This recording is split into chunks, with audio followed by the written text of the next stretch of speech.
اعوذ باللہ من الشیطان الرجیم بسم اللہ الرحمن الرحیم وَإِذَا اور جب تتلا علیہم پڑھی جاتی ہیں ان پر آیاتنا بینات ہماری واضح آیات قال الذین کفروا تو کہتے ہیں وہ لوگ جو منکر ہوئے للحق حق بات کو لما جاءہم جب آئی ان کے پاس ھذا سحر مبین یہ کھلا جادو ہے۔ تو یہ منکرین کا قرآن مجید کے بارے میں جو تصور ہے اللہ تعالیٰ نے اس کو یہاں پر بیان کیا ہے کہ جب قرآن کی آیات ان پر پڑھی جاتی ہیں اور قرآن کی آیات میں اتنی زبردست تاثیر ہے کہ جو شخص بھی قرآن کو سنتا ہے تو قرآن اپنا اثر چھوڑے بغیر نہیں رہتا۔ خود مشرکین مکہ کے سردار جب کسی بہانے سے رسول اللہ صلی اللہ علیہ وسلم کے پاس آتے تھے، آپ سے مذاکرات کرنے کے لیے آتے تھے، تو آپ علیہ الصلاۃ والسلام ان کے سامنے قرآن مجید کی آیات کی تلاوت فرمایا کرتے تھے۔ بہت سی روایات میں آتا ہے کہ مشرکین مکہ کے سردار قرآن کی اس تاثیر کو برداشت نہیں کر سکتے تھے اور رسول اللہ صلی اللہ علیہ وسلم سے وہ کہتے تھے کہ اب بس کر دیجئے، اس سے ہمارا دل پھٹا جا رہا ہے۔ تو وہ یہ نہیں سمجھتے تھے کہ یہ حق بات ہے جو ہمارے دل پر اثر کر رہی ہے، جو اللہ کا کلام ہے اور رسول اللہ صلی اللہ علیہ وسلم کی زبان اقدس سے ہم تک پہنچ رہا ہے، ہم اس کو قبول کر لیں۔ اس کی تاثیر کو دیکھ کر وہ کہتے تھے کہ ھذا سحر مبین، یہ تو صریح جادو ہے کہ ہم جیسا اتنا مخالف شخص، اتنا سمجھدار سردار آدمی، وہ بھی اس کلام کی قوت کو، اس کلام کی طاقت کو برداشت نہیں کر رہا اور اس کے بس میں نہیں ہے کہ وہ اس کا مقابلہ کر سکے۔ تو کہتے تھے کہ ھذا سحر مبین، اپنے سے بات کو ٹالنے کے لیے، وقت گزاری کے لیے وہ یہ کہہ دیتے تھے کہ یہ تو صریح جادو ہے۔ ام یقولون افترا، یا وہ کہتے ہیں کہ گھڑ لیا ہے اس کو۔ جب اس سے بھی بات نہیں بنتی تھی کہ یہ جادو ہے، جو عقلائے عرب تھے وہ جب قرآن کو سنتے تھے تو وہ کہتے تھے کہ ہم نے جادوگروں کی باتیں سنی ہیں، جادوگروں کا کلام ایسا نہیں ہوتا، شاعروں کا کلام ایسا نہیں ہوتا، مجنون لوگوں کا کلام ایسا نہیں ہوتا۔ پھر وہ پینترا بدلتے تھے، الفاظ بدلتے تھے، جملے بدلتے تھے، مجلس بدلتے تھے، پھر وہ کہتے تھے کہ ام یقولون افترا، کہ نعوذ باللہ رسول اللہ صلی اللہ علیہ وسلم نے اس کو اپنی طرف سے گھڑ لیا ہے، اپنی طرف سے اس کو بنا لیا ہے۔ یہ اس سے بڑا جرم ہے، ھذا سحر مبین سے کہنے سے بڑا جرم یہ ہے کہ یہ کہنا کہ اس کو نعوذ باللہ رسول اللہ صلی اللہ علیہ وسلم نے اپنی طرف سے گھڑ لیا۔ قل، آپ فرما دیجئے، ان کے اس دعوے کا جواب ہے، ان کے اس الزام کا جواب ہے، آپ کہہ دیجئے ان افتریتہ، اگر میں نے گھڑا ہے اس کو، فلا تملکون لی، تم مالک نہیں ہو میرے لیے، من اللہ شیئا، اللہ کی طرف سے کسی چیز کے، کہ نعوذ باللہ اس سے بڑا جرم اور کیا ہو سکتا ہے کہ ایک شخص اپنے کلام کو اللہ کی طرف منسوب کر دے، اپنی بات کو یہ کہہ دے کہ جو بات میں کہہ رہا ہوں یہ اللہ کی بات ہے، اس سے بڑا اور کوئی جرم نہیں ہوگا۔ اللہ تعالیٰ اس جرم کو برداشت نہیں کرتے۔ جو شخص اپنی بات کو اللہ کی طرف منسوب کرے گا اللہ تعالیٰ اس کی گرفت فرمائیں گے، جس طرح اللہ نے ارشاد بھی فرمایا وَلَوْ تَقَوَّلَ عَلَيْنَا بَعْضَ الْأَقَاوِيلِ لَأَخَذْنَا مِنْهُ بِالْيَمِينِ ثُمَّ لَقَطَعْنَا مِنْهُ الْوَتِينَ، کہ اگر ہماری طرف ایسی بات کو منسوب کیا گیا جو ہم نے بات نہیں کی، ہم پوری قوت سے اس کو پکڑیں گے، اس کی شہرک کاٹ دیں گے۔ قرآن میں اللہ نے بیان فرمایا۔ تو رسول اللہ صلی اللہ علیہ وسلم کو اللہ نے ارشاد فرمایا کہ آپ ان کو یہ کہہ دیں ان افتریتہ، اگر میں نے اس کو گھڑا ہے اور گھڑ کر میں نے اللہ کی طرف منسوب کیا ہے تو فلا تملکون لی من اللہ شیئا، کہ تم میرے لیے اللہ سے کسی چیز کے مالک نہیں ہو، یعنی اگر اللہ کی پکڑ پھر مجھ پر آتی ہے تو تم مجھے چھڑا نہیں سکتے۔ تو میں تمہارے سامنے صرف اس بات کو ثابت کرنے کے لیے کہ میں تم سے افضل ہوں، میں تم سے اعلیٰ ہوں، یہ جھوٹ کبھی بیان نہیں کر سکتا کہ میں اپنے کلام کو اللہ کے کلام کی طرف منسوب کروں۔ ہوا اعلم، وہ اللہ خوب جانتے ہیں، بما تفیضون فیہ، کہ جو تم اس قرآن کے بارے میں باتیں بناتے ہو اللہ کو معلوم ہے۔ یعنی میری کیفیت بھی اللہ کے سامنے ہے اور تمہاری کیفیت بھی اللہ کے سامنے ہے۔ جو جھوٹا ہوگا اس پر اللہ کی پکڑ آ جائے گی، جو جھوٹا ہوگا اس پر اللہ کی گرفت آئے گی۔ کفا بہ شہیدا بینی و بینکم، کافی ہے وہ میرے اور تمہارے درمیان بطور گواہ کے، یعنی وہ تمہاری بات بھی سن رہا ہے اور میری بات بھی سن رہا ہے۔ جب اس مقدمہ کا فیصلہ ہوگا اللہ تعالیٰ بطور گواہ کے خود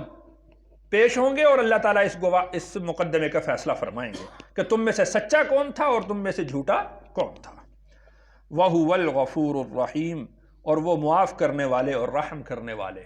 مطلب اس کا یہ ہے کہ کوئی کتنا ہی بڑا مجرم ہو، یہاں تک کہ اس نے اللہ کے کلام کو جادو کہہ دیا ہو، اللہ کے کلام کو من گھڑت کہہ دیا ہو، پھر بھی زندگی کے کسی لمحے میں، زندگی کے کسی موڑ میں اگر اس کو ہدایت ملتی ہے اور ہدایت کی طرف آتا ہے تو اللہ اپنی رحمت سے اس کو مایوس نہیں کرتے۔ اللہ فرماتے ہیں کہ وَهُوَ الْغَفُورُ الرَّحِيمُ، وہ معاف کرنے والے ہیں اور رحم کرنے والے ہیں، کہ اللہ کی معافی کا دروازہ کبھی بند نہیں ہوتا اور اللہ کی رحمت کا دروازہ بھی کبھی بند نہیں ہوتا۔ قل، آپ فرما دیجئے، ما کنت،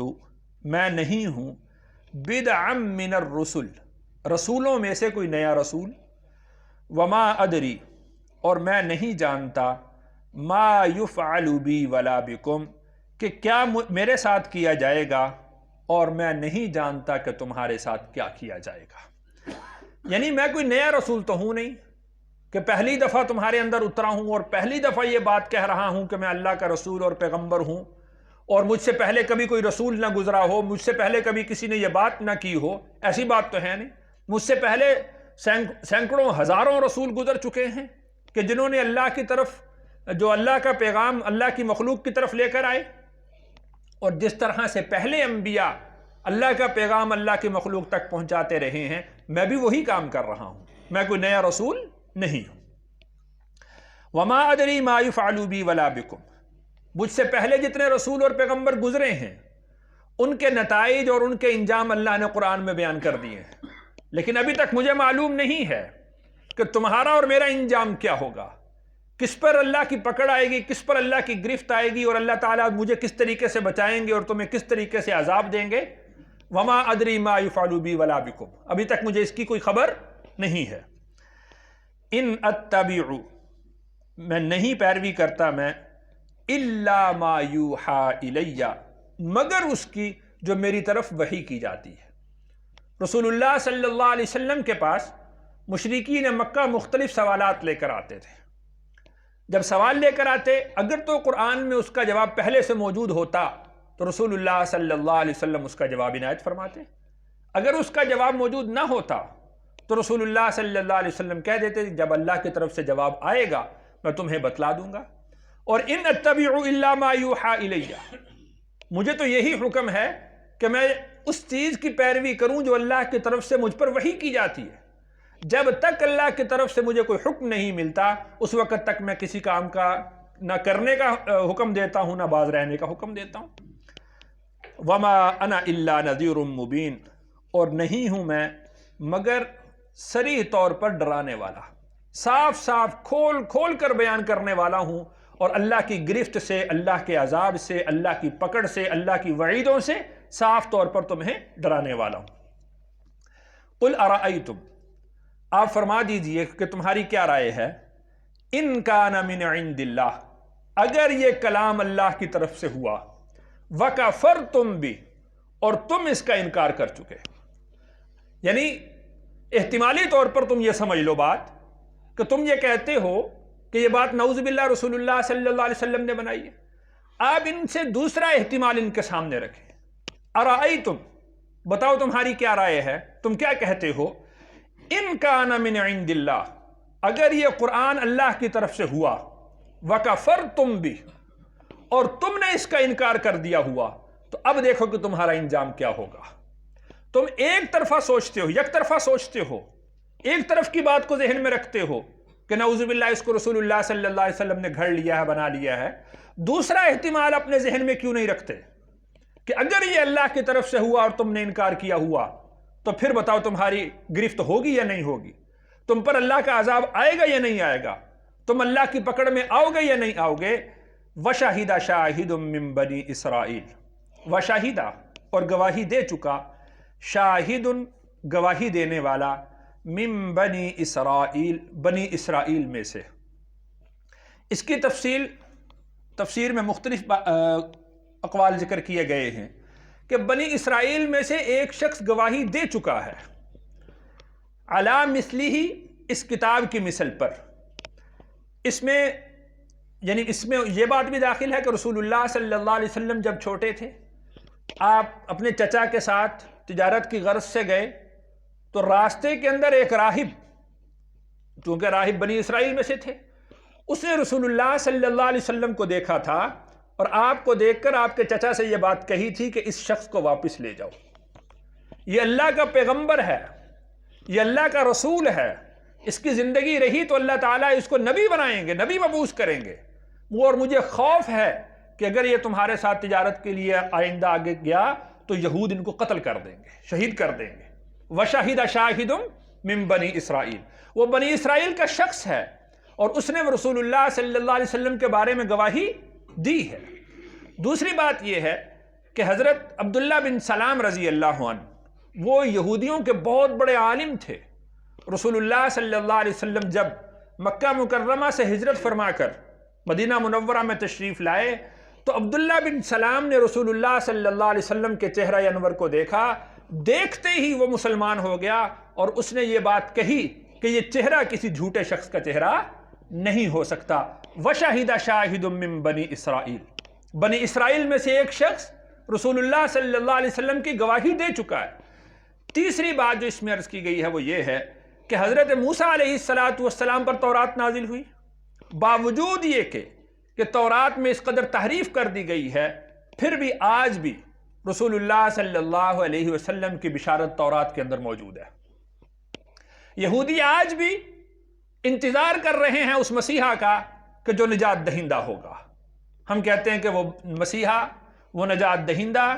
وہ پناہ گاہ، وہ رسول اللہ صلی اللہ علیہ وسلم کی ذات اقدس ہے۔ جس طرح کہ حضرت عیسیٰ علیہ السلام نے بھی ارشاد فرمایا تھا کہ مصدقا لما بین یدی من التوراۃ ومبشرا برسول یأتی من بعد اسمہ احمد، کہ میں تورات کی تصدیق کرنے والا ہوں اور میرے بعد ایک رسول آنے والے ہیں کہ جن کا نام احمد ہوگا، میں ان کی بشارت دینے کے لیے آیا ہوں۔ تو وشاہدہ شاہد من بنی اسرائیل، بنی اسرائیل میں سے ایک شخص یعنی حضرت موسیٰ علیہ السلام یا حضرت عیسیٰ علیہ السلام، وشاہدہ شاہد، وہ گواہی دے چکے ہیں رسول اللہ صلی اللہ علیہ وسلم کے بارے میں۔ اور بارہا مشرکین نے یہ حربہ استعمال کیا، مشرکین عرب وہ بنی اسرائیل کے علم سے بہت مرعوب تھے کہ بنی اسرائیل کے علماء کے پاس بڑا علم ہے۔ بارہا گئے مشرکین عرب علماء یہود کے پاس کہ آپ ہمیں کچھ نکات بتائیے، آپ ہمیں کچھ سوالات بتائیے کہ وہ ہم رسول اللہ صلی اللہ علیہ وسلم سے، ہم محمد سے پوچھیں۔ علماء یہود ان کو سوال بتلاتے تھے اور کہتے تھے کہ اگر اس شخص نے ان سوالوں کے جواب دے دیے تو یقین مانو کہ وہ اللہ کا رسول ہے۔ بہت سارے سوالات قرآن میں اللہ نے ذکر فرمائے ہیں۔ وہ آئے رسول اللہ صلی اللہ علیہ وسلم کے پاس، اس وقت تک وحی نازل نہیں ہوئی تھی۔ آپ نے فرمایا کہ جب وحی نازل ہوگی تو میں بتلا دوں گا۔ اللہ تعالیٰ نے تفصیلی وحی نازل فرمائی اور ان کے جوابات ان کو دیے۔ اب چاہیے ان کو یہ تھا کہ جب ان کو ان کے سوالات کے جوابات مل گئے ہیں تو وہ اللہ کے رسول صلی اللہ علیہ وسلم پر ایمان لے آتے۔ اب جب وہ جواب جا کر بتاتے تھے یہودیوں کو، علماء یہود کو، کہ ہم نے یہ سوال کیے تھے اور انہوں نے یہ جواب دیے ہیں، تو علماء یہود کہتے تھے کہ وہ اللہ کے رسول ہیں، وہ اللہ کے پیغمبر ہیں۔ تو وشاہد شاہد من بنی اسرائیل کہ بنی اسرائیل میں سے گواہی دینے والا گواہی دے چکا ہے علی مثلہ اس کی مثل پر، فآمن اور پھر وہ ایمان لے آیا۔ یا تو عبداللہ بن سلام کی بات ہے اس میں کہ وہ ایمان لے آئے، یا حضرت موسیٰ علیہ السلام کی بات ہے کہ جس طرح اللہ تعالیٰ نے اس کو سورۃ آل عمران میں بیان بھی فرمایا ہے کہ سارے کے سارے نبی وہ رسول اللہ صلی اللہ علیہ وسلم پر ایمان لائے ہیں۔ معراج کے موقع پر ان تمام انبیاء نے رسول اللہ صلی اللہ علیہ وسلم کی اقتداء میں نماز ادا کر کے آپ پر ایمان لانے کی تصدیق کی ہے۔ فآمن پھر وہ ایمان لے آئے، واستکبرتم لیکن تم بڑائی کر رہے ہو، تم تکبر کر رہے ہو کہ یہ تو ہمارا بھتیجا ہے اور اس کا مذہب ہم نے قبول کر لیا، تو لوگ کیا کہیں گے کہ اپنے بھتیجے کا مذہب کو قبول کر لیا، اپنے باپ دادا کے دین کو چھوڑ دیا۔ واستکبرتم تم تکبر کر رہے ہو۔ ان اللہ لا یہدی القوم الظالمین بے شک اللہ تعالیٰ سرکش قوم کو ہدایت نہیں دیتا، یعنی جس کا دل کا پیالہ سیدھا ہو اللہ اس کو ہدایت دیتے،